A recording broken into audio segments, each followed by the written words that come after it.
Hi guys, and welcome to a cup of entertainment. Ever since the day that you went away, you've been sending flowers to me, flowers today, flowers today. I'm Sienna and thank you so much for joining me today. So today I'm doing something kind of different. I will be reacting to top 10 most awkward moments from 90 Day Fiancé. OMG, who else loves 90 Day Fiancé? Guys, I just came across this video recently from Miss Mojo. It was in my recommended videos and I wanted to watch it, but I was like, I'm not going to because I want to react to it. I see this video is from 2017, but I don't really care.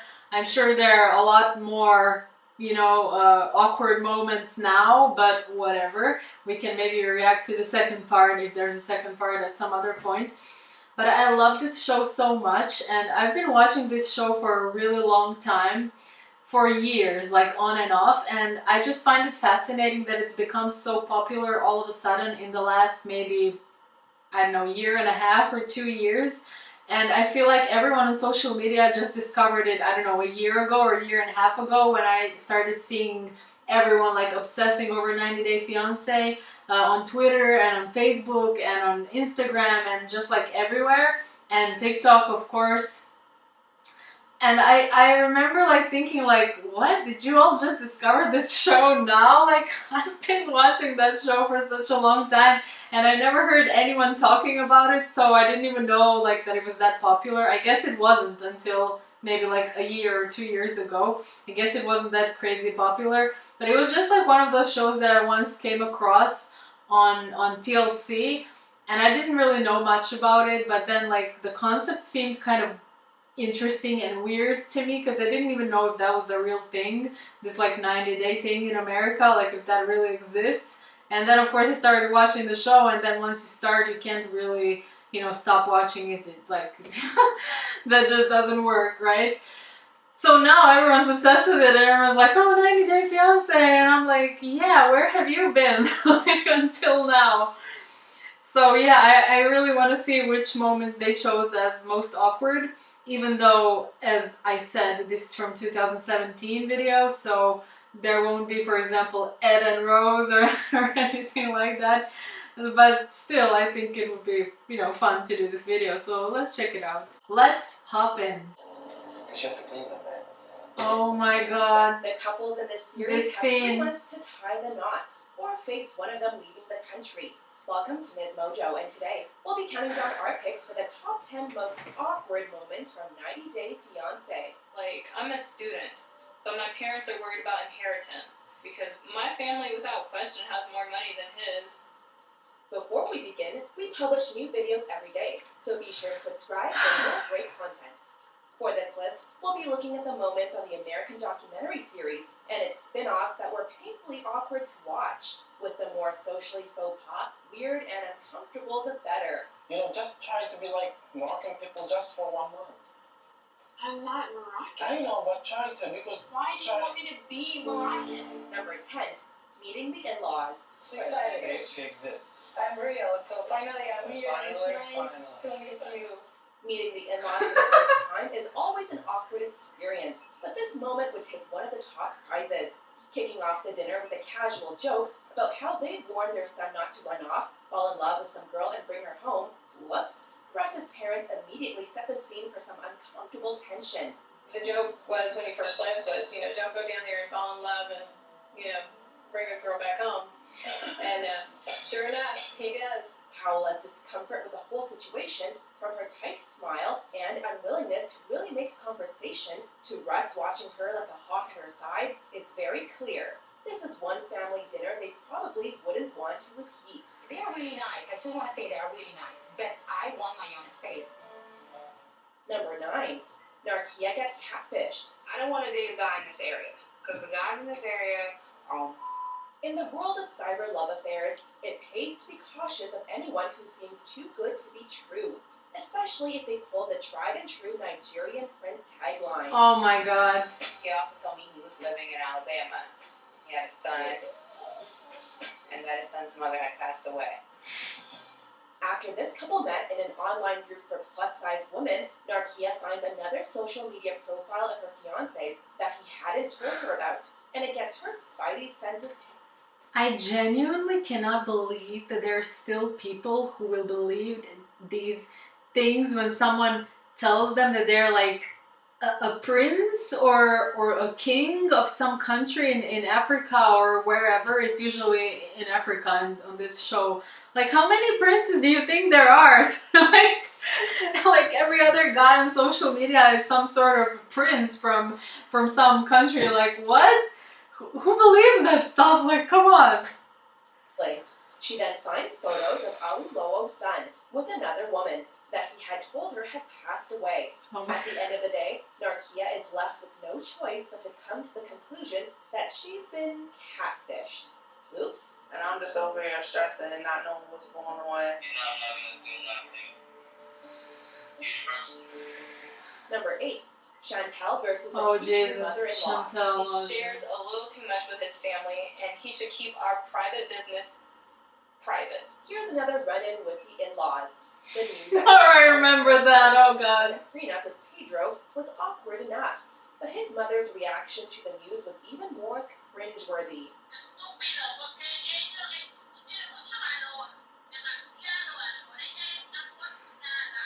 Speaking lightning fast Spanish and going off about the stupid Americans with Chantel right there listening.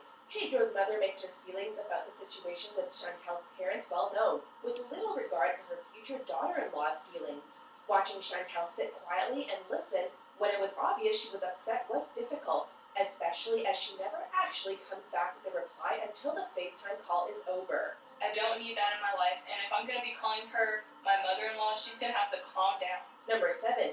Do you really love him? Seriously, you're gonna tell me that this isn't a big problem? Red flag anybody? When questioned about her feelings for her fiancé Matt, Ala is brutally honest in saying she's not really sure if she loves him yet, but is still Oh, I remember that. okay with marrying him. And you don't love him? I don't know. But you're getting married anyway. Obviously blown away, and one of the more rational people in the room, Matt's friend tries to coax some reasoning out of the Ukrainian bride-to-be to no avail.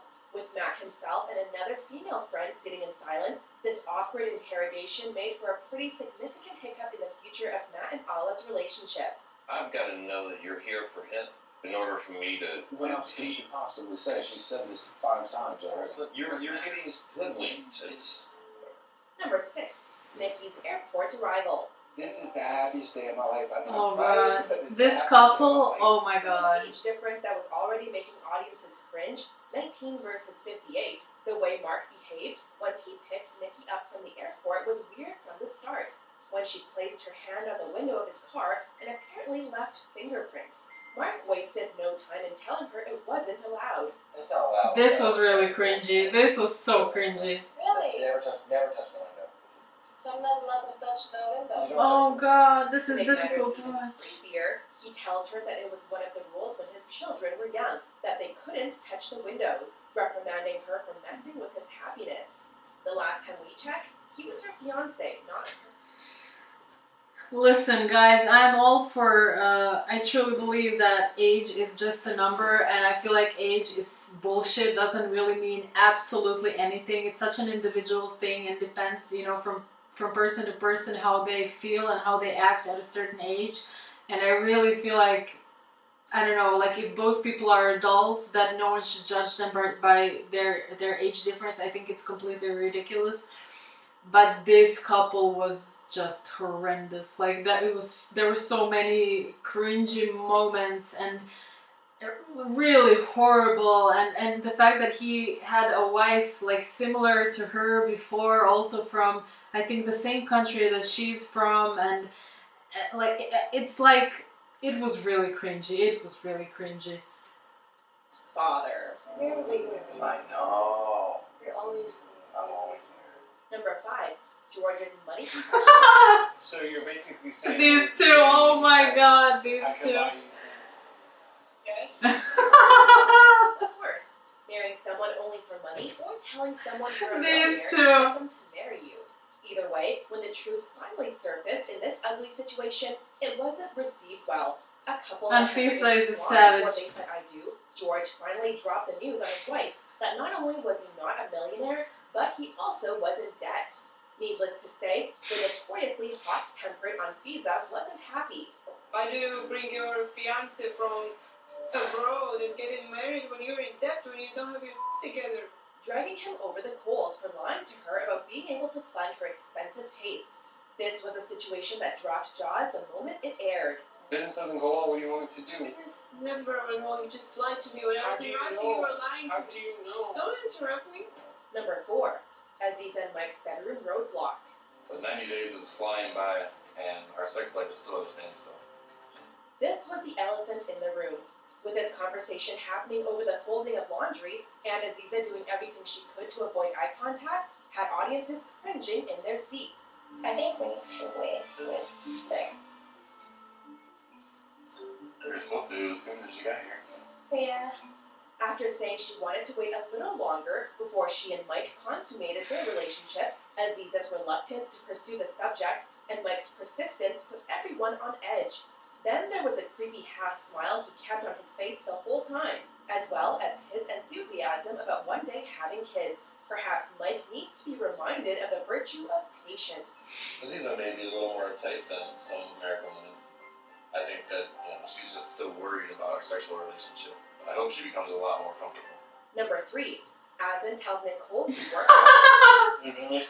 No, I'm sorry, but this was just hilarious. This situation was like, Azan made his feelings about Nicole's body known from the day she landed. However, the way he went about trying to persuade her to get in a bit better shape was not exactly the greatest idea. I'm sorry, As she but struggled up this the is steps in the hilarious. middle of the desert, he urged her on by telling her how lazy she was and how she needed to work out more. Listen, I think that his choice of words is very poor sometimes, but I think that's also because his English is not very good. But I mean, he just tried most of the time to just get her to be healthier. Like, if he's gonna move to another country and have like a life with this person and potentially have a family, I mean, she already has a kid and stuff, like, he doesn't want to be the one who's gonna be healthy and she can get sick very fast. Like, I don't know, to me it really seemed like he was looking out for her health, and we all know that she was definitely not living the healthy life. Like, she was eating fast food all the time. She was even feeding her kid fast food all the time. Like, that's really bad. And this is not just sometimes. Like, of course people can have fast food sometimes and nothing's gonna happen, but you can't live on French fries and on greasy burgers. Like, that's just so bad. He followed this up by telling the cameras that he didn't think she was healthy, which isn't something your partner should be telling you, at least not so bluntly. Encouraging your fiancé to pursue health is one thing, but straight up telling them they're lazy is beyond rude. Number 2. Mohammed doesn't Oh come my back. god. I was expecting like way much better than I found out when I came here. This was one couple. Is this the worst couple on 90 Day Fiancé?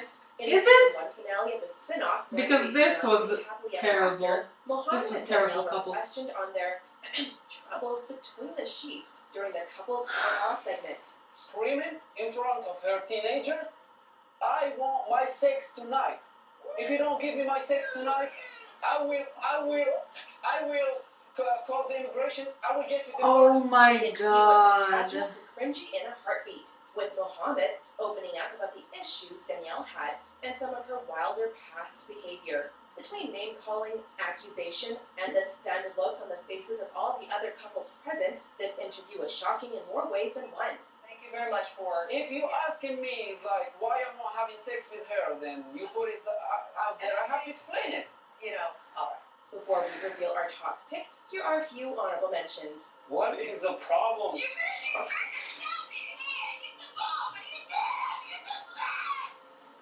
Oh god, this was so terrible.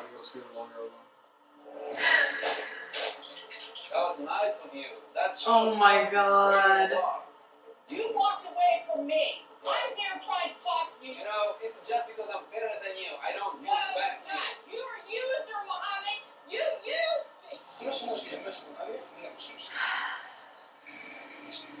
Let's go. Nice. I'm sorry, but I find Nicole so annoying. I'm sorry, but like she is.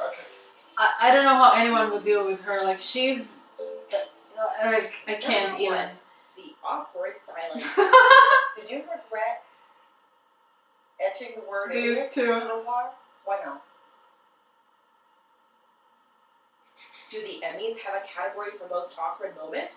During yet another revealing tell-all episode, the infamous Anfisa was questioned about some of her wilder antics. When asked if she felt any remorse for keying the word idiot into the side of George's car, Oh my Anfisa God. proceeded to She's kickstart the insane. longest awkward pause in the history of recorded TV. Complete with everything but the crickets in the background, the studio went silent for what felt like hours before she finally attempted to defend herself, storming out shortly afterwards. Audiences could practically feel the awkward. She's so crazy. Do you agree with our picks? Yes, I probably agree with these picks until like that point when this video was made in 2017. But now, oh my God, there would be a lot tougher competition for the most awkward moments. Hey guys, I hope you enjoyed the video. Let me know if you watched 90 Day Fiancé and let's talk about it. Hope to see you soon again on our channel. Don't forget to subscribe, to like the video, hit the notification bell. See you next time. And don't forget, life is short, so suck that lemon. Bye!